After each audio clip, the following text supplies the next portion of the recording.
Hello hello साथीहरू नमस्ते नमस्ते है।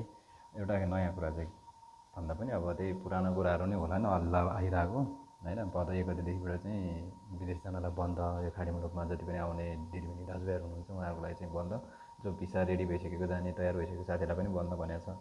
अब यो चाहिँ कहिलेसम्म केसम्म भन्ने कुरा चाहिँ अब त्यो निर्धारित समय छैन। जुन सरकारले चाहिँ मापदण्डभित्र गरौँ होइन, जति स्यालेरी 30,000 खान्छ भने 30,000 दिएर पठाओस्, अनि 30,000 स्यालेरी भनेर अनि 2 लाख 3 लाख खर्च, अनि त्यो मान्छेले कहिले ऋण तिरिसक्ने?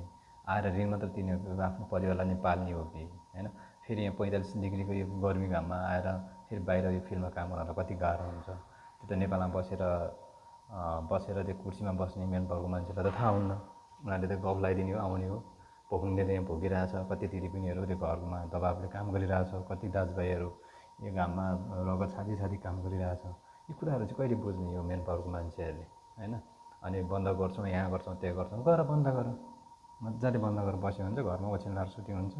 नेपाली दिदीबहिनी दाजुभाइहरू मजाले आफ्नो त्यो माटोमा पोहोर गरेर खान सक्ने क्षमता छ अहिले पनि नेपालीहरूको।